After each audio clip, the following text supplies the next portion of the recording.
زیادہ زیادہ لوگ پیسے لگانا شروع ہو جائیں گے تو ہمارا پریشر پڑے گا جا کے کرنٹ اکاؤنٹ کے اوپر، اور ہماری امپورٹس بڑھیں گی، اور جب وہاں پریشر پڑے گا امپورٹس بڑھنے سے تو ہمیں وہ پیریڈ کے اندر بہت ضروری ہے کہ ہم اوورسیز پاکستانیز کو ٹیپ کریں۔ اس میں ابھی بھی ہم ماشاء اللہ ہم نے پچھلے 1 سال میں ریکارڈ ریمیٹنسز آئی ہیں اوورسیز پاکستانی سے، سارے پچھلے ریکارڈز ٹوٹ چکے ہیں، لیکن یہ بھی جس طرح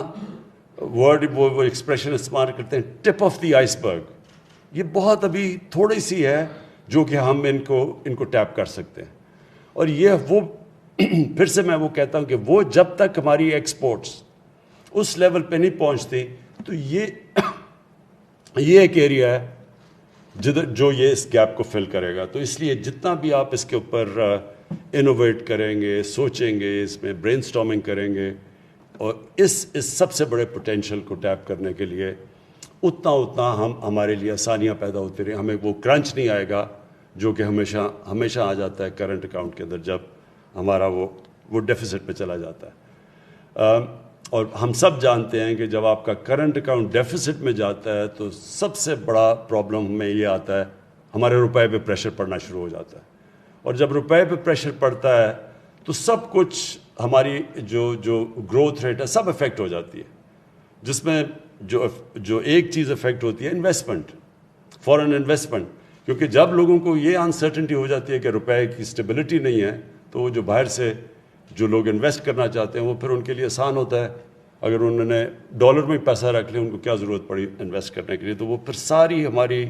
فیوچر گروتھ ریٹ، ملک کا فیوچر اکانومی کی گروتھ وہ سب افیکٹ ہو جاتی ہے۔ تو اس لیے یہ روشن ڈیجیٹل بڑا امپورٹنٹ ہے ہمارے لیے۔ بینکس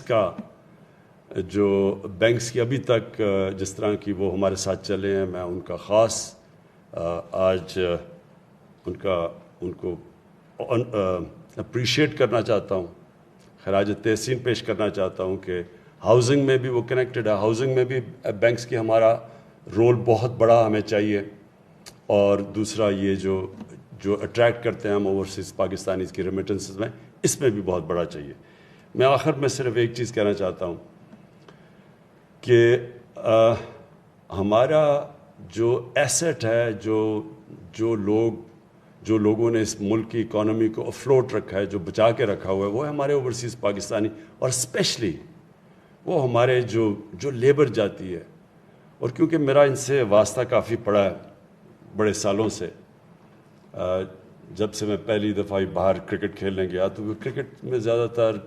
جو ہم جاتے تھے انگلینڈ کرکٹ کھیلنے، تو ہمارا جو وہ لیبر کلاس تھی وہ بڑے آئیڈینٹیفائی کرتے تھے پاکستان سے، میچز پہ آتے تھے، تو میرا ان سے تب سے رابطہ ہے، آج سے 50 سال سے۔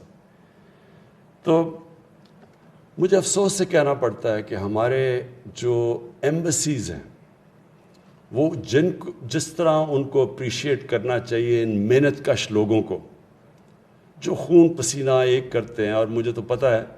کہ بیچارے کئی دفعہ 12 گھنٹے کام کرتے ہیں، ایکسٹرا شفٹس لگاتے ہیں، پیسے بچا کے اپنی فیملیز کو بھیجتے ہیں، اور 6 8 ایک کمرے کے اندر رہتے ہیں، اور جس طرح میں نے ان کو دیکھا ہوا ہے تو یہ بہت ہمارے اسپیشل لوگ ہیں اس ملک کے۔ ایک تو ہم ان کو نوکریاں نہیں دے سکتے، اپنی فیملی سے دور ہوتے ہیں اور بڑے مہینے دور رہتے ہیں، اور کئی دفعہ سال دور رہتے ہیں اپنی فیملی سے، پھر وہ محنت کرتے ہیں، اصل خون پسینہ ایک کر کے وہ پیسہ بچا کے بھیجتے ہیں، اور وہی ریمیٹنسز آج ہمیں پاکستان کو چلا رہی ہیں۔ تو میں آج اسی پلیٹ فارم سے اپنی ایمبیسیز کو ایک پیغام دینا چاہتا ہوں جو باہر ہیں، کہ آپ کی جو سب سے امپورٹنٹ ڈیوٹی ہے وہ ان کا دھیان رکھنا ہے، جو ہماری پاکستان کی لیبر وہاں کام کر رہی ہے، جو مزدور طبقہ ہے، جو پیسے والے لوگ ہیں ان کے لیے تو پھر بھی اتنے پرابلمز نہیں ہوتے۔ مجھے پتہ چلا کہ سعودی عربیہ کے اندر ہماری ایمبیسی نے جو ان کو سروس دینی چاہیے تھی، جو ان کا دھیان رکھنا چاہیے تھا ہمارے سعودی عربیہ میں لیبر کو، وہ انہوں نے نہیں دیا۔ میں نے کل پوری اس کے اوپر فل سکیل انکوائری بنائی ہے، ایمبیسڈر کے اوپر پوری میں انکوائری کروا رہا ہوں. میں زیادہ سٹاف وہاں واپس بلوا رہا ہوں پاکستان. اور جب یہ انکوائری کے رزلٹس آئیں گے تو جو ذمہ دار ہیں جنہوں نے مس ٹریٹ کیا ہمارے لیبر کو اور جو ان کا کام ہے سب سے بڑا, ان سب کے خلاف میں ایکشن لوں گا. ایک ہم ان کی مثال بنائیں گے کہ یہ ان کا جو سب سے بڑا کام ہے ان کی مدد کرنا, بجائے مدد کرنے کے مجھے یہ بھی رپورٹس آئی ہیں کہ ان سے پیسے لیے جاتے تھے. تو یہ میں آج صرف اس لیے کہہ رہا ہوں کہ اس میں پوری انویسٹیگیشن اب ہو رہی ہے, بڑی ہائی پاورڈ انویسٹیگیشن ہو رہی ہے, اور جن لوگوں نے ہماری لیبر کو سے ایکسٹارٹ کیا, مسٹریٹ کیا, اپنا کام نہیں کیا, ان کے اوپر ہم ایک مثالی سزائیں دیں گے ان کو. پھر سے میں آپ کو رضا باقر, آپ کو, آپ کی ٹیم, مرتضیٰ, مجھے پتہ مرتضیٰ نے بڑا زبردست کام کر رہا ہے, میں اس کو بھی میں آج ایکنالج کرنا چاہتا ہوں. اور میں یہ امید رکھتا ہوں کہ آپ اسی طرح جس طرح آپ out of the box thinking کر رہے ہیں اور سوچ رہے ہیں اور انوویٹ کر رہے ہیں اور نئے طریقے کر رہے ہیں, کیونکہ یہ بہت بڑا 90 لاکھ پاکستانی اوورسیز بہت بڑا ایسٹ ہمارا بیٹھا ہوا ہے باہر, اور اس کو ہم نے ابھی کوشش, جس طرح میں نے کہا, جب تک ایکسپورٹس نہیں بڑھتی, اس ہم نے اپنے بڑے اثاثے کو صحیح معنی میں ٹیپ کرنا ہے. بہت بہت شکریہ.